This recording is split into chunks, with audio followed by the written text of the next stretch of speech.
We'll go ahead and get started with our post-race press conference. We're now joined by tonight's second-place finisher, Matt Crafton, driver of the number 88 Damprid Menards Toyota. This is your second consecutive runner-up finish at Texas Motor Speedway and fifth overall. And while I know you wanted to be in victory lane, you are now in the chase currently, fourth with one race remaining. Talk about tonight and then also just the battle there for that last spot in the chase.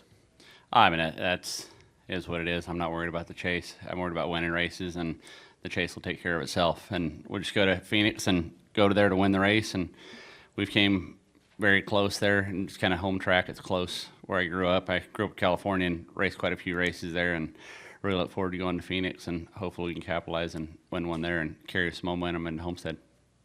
Okay, we'll go ahead and open up for questions. If you could raise your hand, and we'll get a mic to you.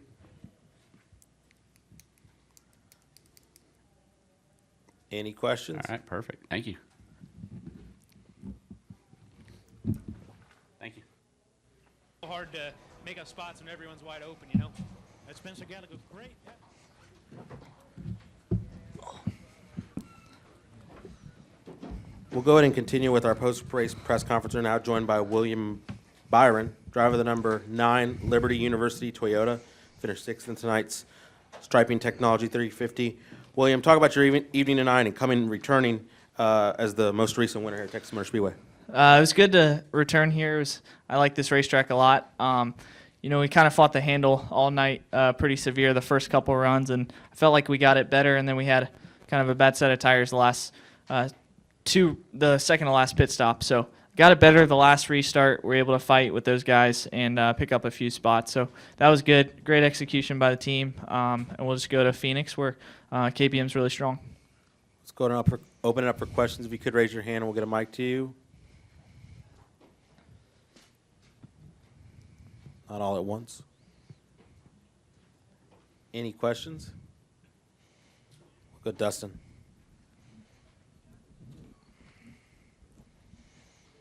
Dustin Long, NBC Sports. You know, if you look at the points, you're in second, but second through fifth is a small window. So it's nice to be second, but I guess how much of protection or how do you feel going into Phoenix even with the success you've had there? It's not much protection at all. I think we just have to keep doing what we did tonight. Just keep executing. You know, you're going to have to finish in the top 5 or 6. So we know that, and we have a good truck next week for Phoenix. I think we've been really good on the mile tracks. So hopefully we can go there, have a dominant run, and lock ourselves in with a win. So that's the easiest way to get to the next round. But we just want to continue to do what we've been doing the last couple of races and finish these races. Follow. And also, with this being the first chase experience, what is this like, and how does it build as it goes further? Is there a higher stress level? I think I've learned that you just have to approach it similar to all the other races because the intensity of the race already ramps it up for you, and the last couple of restarts are obviously going to be intense, but you also have to kind of watch your back because obviously you can't have a crash or something that's going to take you out of contention. So you really have to be mindful of those things. You have to keep fighting because you never know when the last restart or somebody's going to make a mistake. And, you know, I saw a couple guys get banged up tonight that were able to salvage finishes. So we just have to keep doing that if we're in that position too. Come down here to Reed. Reed Spencer with NASCAR Wire Service. William, at one point in the season you were very dominant, won races in bunches. Do you feel like now that the competition has sort of caught up and things have equalized somewhat at this point? I don't know if everyone. I think the 21's been really strong the last couple weeks. That's definitely apparent tonight, and they did a good job of doing the things that we've been doing well too. So we just missed it a little bit tonight. I think this was a really good racetrack for us. We just didn't quite have the handle on it for whatever reason. So we definitely were a little bit puzzled by that, but I know next week we'll figure it out, and I know we'll be good there. Chris. Chris Knight, catchfence.com. William, looking back, are you glad you ran the Phoenix K&N race last year, knowing that you're going to the track next week with a lot on the line? Yeah, very glad. I think I had a really good visual for that place, really, you know, a feel for it. So it's good to have that fresh on my mind. I have notes to look back on. I think it was really the last race I did last year. So it's good to have that fresh, and I'll make sure to review those, maybe talk to Eric a little bit. He's been really strong there. So hopefully I can lean on him a little bit, and also Kyle and all the guys. Any other questions? William, thank you so much for stopping by. Best of luck next week. Thank you.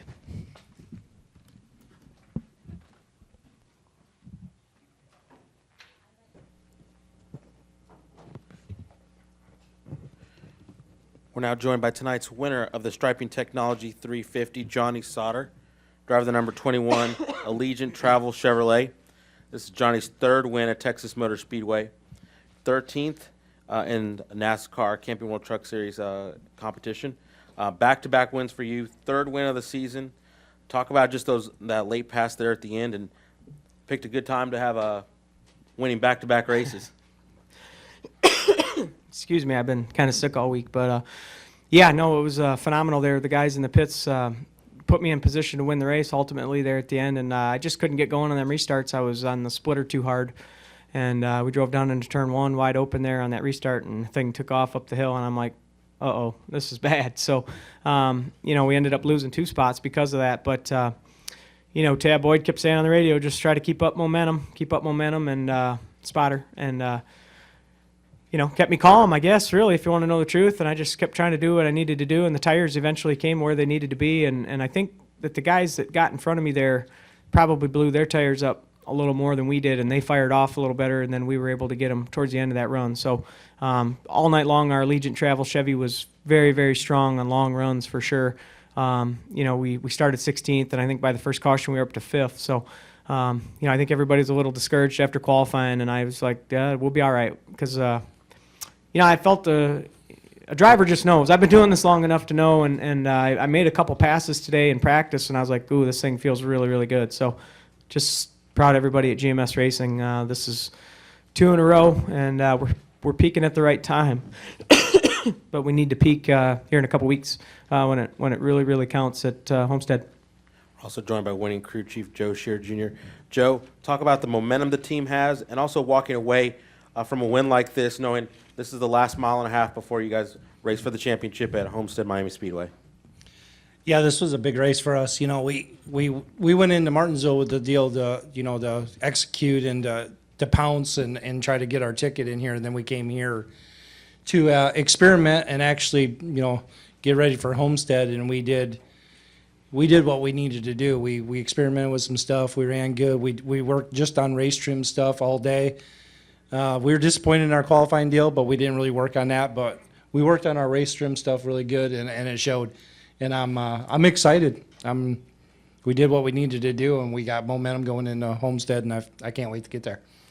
Awesome. We'll go ahead and open up for questions. You could raise your hand. We'll start over here with Jerry.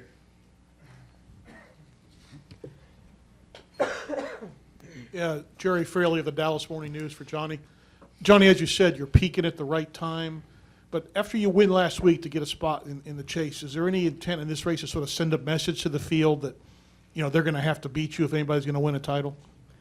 Yeah, I think so. I think, we've been very consistent all year, and I think a lot of people have overlooked our consistency just because we hadn't really, set a blazing trail, so to speak. So, and all this is really a combination of just trying stuff and trying to get better and working on stuff because, Daytona enabled us one thing to kind of be able to focus a little bit on trying to make our stuff better. So, I always feel really good going into Martinsville. I always feel really good coming into Texas. And, all these chase races, I feel really good about the racetracks that are in the chase. But, tonight I was able to throw caution to the wind. I didn't care. I told myself when we were on the parade laps, I said, you drive this thing as hard as you need to, and if you wreck it, you wreck it. But, just it's kind of cool to be able to have that confidence, and I think that's kind of the mentality you're going to have going into Homestead. You're going to, you're going to have to be smart, but you're going to have to race your tail off, as far as I'm concerned, because everybody else that you're racing against is going to be going for it. So, I don't know. We'll clean this thing up and take this truck down there and tweak on it a little bit more and see what we got. Let's go Reed, Chris, and then Wolfgang. Reed Spencer with NASCAR Wire Service. Johnny, when you're chasing down the 88 there in the closing laps, does it enter your mind that, I can beat him and keep the pressure on him going into Phoenix? Does that even cross your mind at the time? Yeah, absolutely. When I fell back to third there, those guys were content to keep riding the bottom. I'm like, well, you're leaving me all the room I needed. And I was so good all night long through the middle, towards the top in 3 and 4 tonight. So you just carry so much momentum down the front straightaway, and you get a big run on those guys. But yeah, I mean that's what my thought process was there when we were coming to 2 to go, and I thought, Matt was really content to stay on the bottom. I was surprised by that, and gave me the whole top, and I was able to run wide open like I needed to. So just.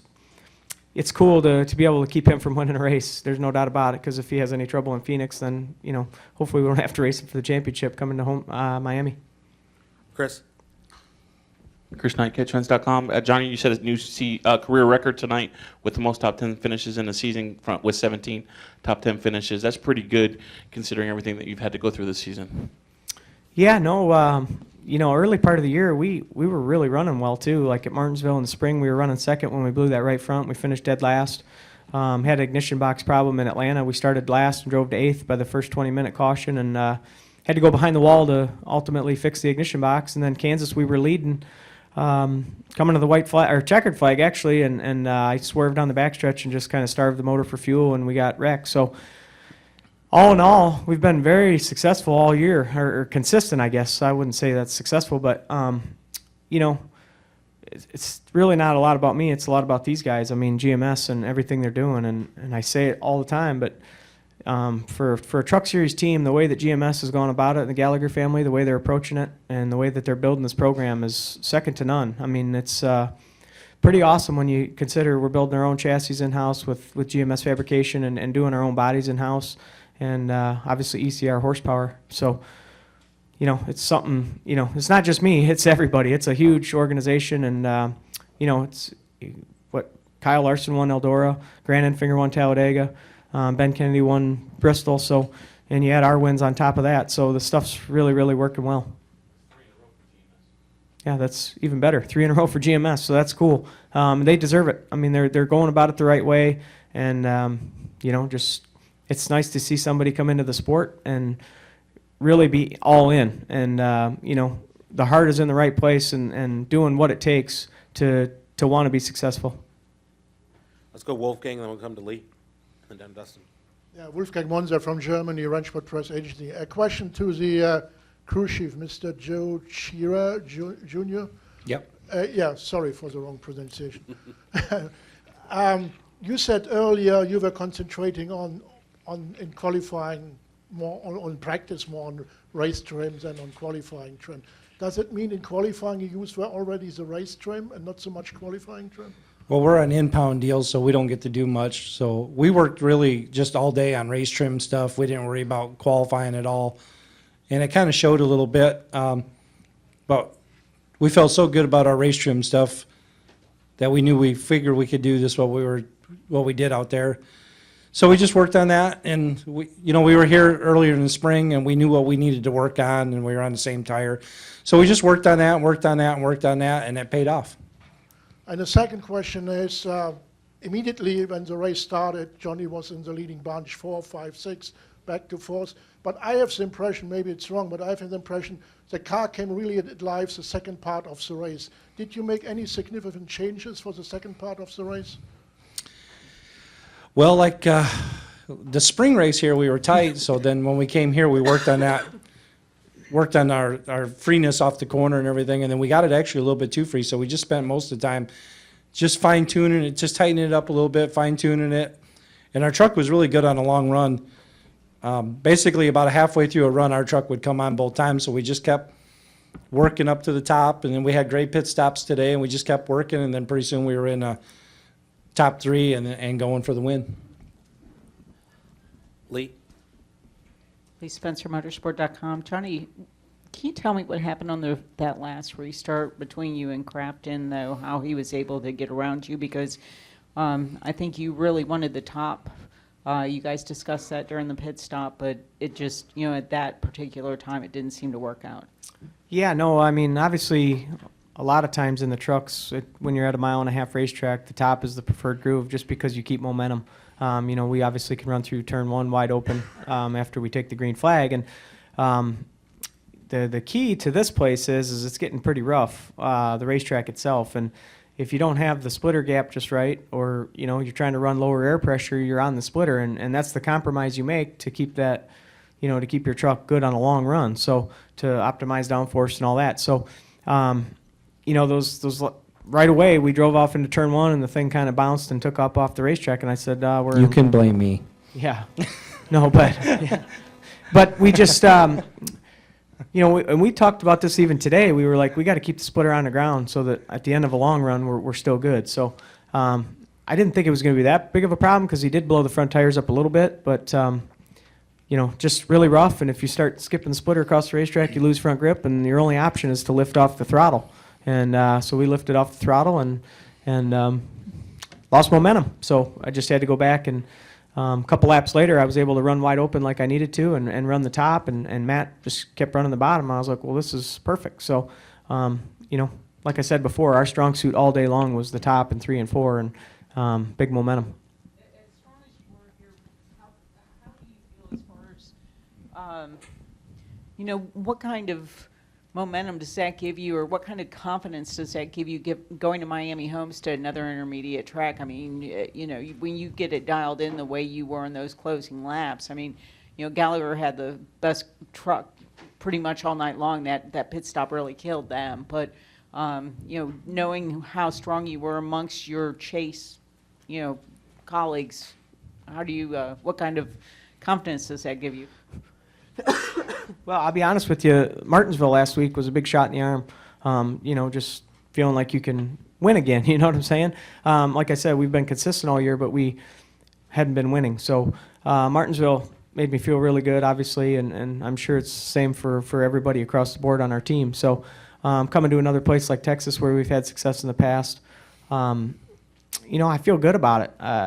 Homestead is obviously going to require a little bit different setup, I would think, suspension-wise. I think there's some things that we can work on to make it better because the racetrack's, not a D-shaped oval, kind of like Texas here. It's a little bit different and requires a little bit different package. But I feel like what we learned on today or what we ran today is going to really work. Maybe I'm wrong. You might want to ask him. But I think what we did in the front today is really going to work well down there. There's probably some stuff that we're going to have to do in the back that's a little bit different. But I like racing at Homestead. We won there in 2011, and we lost that championship by 6 points. So hopefully this time it's the shoes on the other foot, and we win the championship. But that's a great racetrack, and I think we'll be well.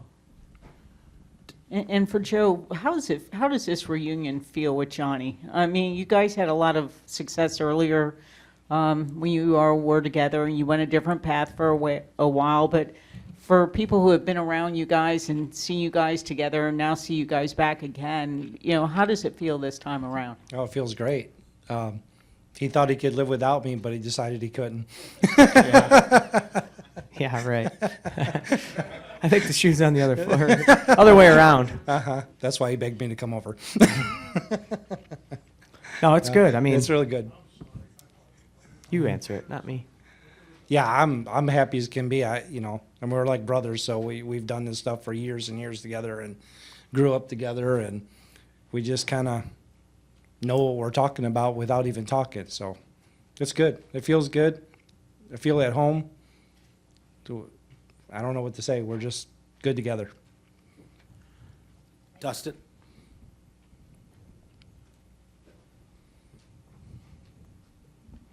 Dustin Long, NBC Sports. Johnny, one of the things you have over a younger driver is you have a sense of perspective. If a younger driver was having the success that you would, they maybe wouldn't be able to maybe comprehend it with having gone through the highs and lows. For somebody who's gone through that in your career, to have this type of run and now to be potentially 2 weeks away from being a champion in this series, what does that mean, or how hard is it to keep that thought out of your mind over these next 2 weeks? Well, I've been racing a long time. I've had the thoughts of being a champion for a long time. So, and it's hard. I mean, not to get off the subject, but when I look at things like Jimmy Johnson winning 5 in a row, I mean, that's just out of this world, I mean, that's puts things into perspective. And I always try to look at things objectively, like somebody throwing a baseball, you think, oh yeah, you can hit a 100-mile-an-hour baseball, and it's just not that easy. So, to be able to win a championship it would mean a lot to me, obviously, but I think, and I said this earlier this week, I feel like a championship would mean a lot to my family. Just, everybody racing through the years and me going to all the short tracks and all the stuff that we've done, and my dad running, limited time basis, sprint cup schedules. And, it'd be really, really cool to bring a championship home just to the family, really, so to speak. But I have been around a long time. I've seen things go good and I've seen things go bad. But, you just take what you can get and do the best job you can. And if it's meant to be, it'll work out. And if it's not, try again later. So are you excited with this type of run, or are you temperate because of that experience? You know things can change, or that there's still another, potentially a greater thing ahead of you?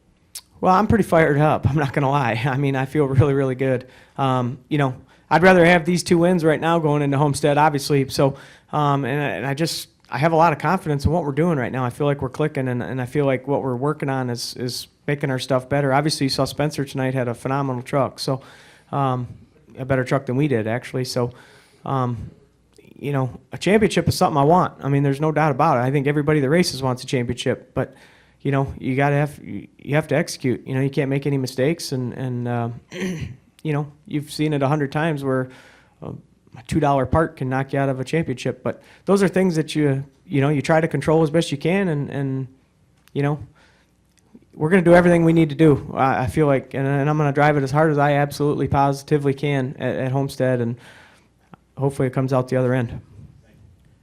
Chris? Johnny, before you get to Homestead, though, you got to go to Phoenix next week. How do you feel about going to Phoenix and having the opportunity to sweep the round? And then also, are you taking the same truck you ran at Martinsville last week? We are not taking the same truck we ran at Martinsville, but we are taking a truck that's kind of a sister to that truck. So, and probably going to run a very similar setup package. So, I love Phoenix. We've always ran well there. I don't know how many top 5 finishes I have there, but it's been a really good racetrack. Obviously, last year was a bummer, getting wrecked on running third there with my teammate or whatever at the time. But, to be able to sweep the round, that would be pretty cool. I'm not going to lie. I would love to win at Phoenix. But keep things in perspective. I know we'll go there and run well. I have no doubt about it. I feel that confident. But, I'm really honed in on Homestead mentally, I guess. And I don't know. That would be pretty unbelievable to sweep the round, though. But if anybody can do it, it's us, because we already did the first 2, right? Wolfgang? Johnny, in case you will win the championship in Miami, is there anything special in plan already for 2017? Can you talk about that? As far as I know, we're doing the same thing. So I don't know if I'm allowed to talk about that or not, but that's the plan right now. And got a lot of cool things working at GMS right now. And I think they're getting ready to announce some stuff here in the next week or 2. So, I can't control what happens in the future. So I just take it day by day and drive as hard as I can. And I'm just fired up right now. I'm pretty pumped. Any other questions? Down here at the front, Pete.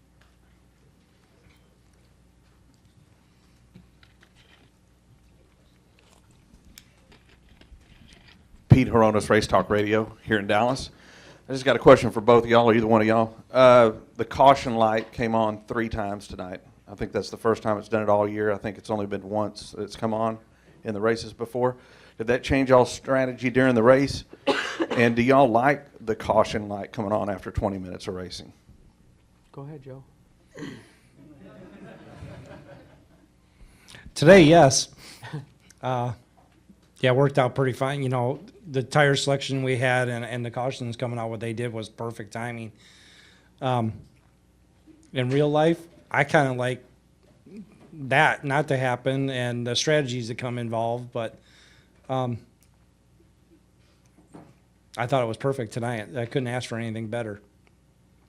Yeah, and I think if you surveyed every driver or crew chief on pit road, you'd probably get a different answer from everybody on the caution clock, because it depends if that night it fell in your favor or didn't fall in your favor. So I kind of like it. I mean, there's been, there's times when you just, you can be better and you want to get in the pits and make an adjustment. So, I mean, I kind of like it personally, but it's, different perspectives from different people. Well, over in the Cup Garage, we've been hearing about how the drivers like putting it back in their hands, the tires fall off, and it gets back in the driver's hands.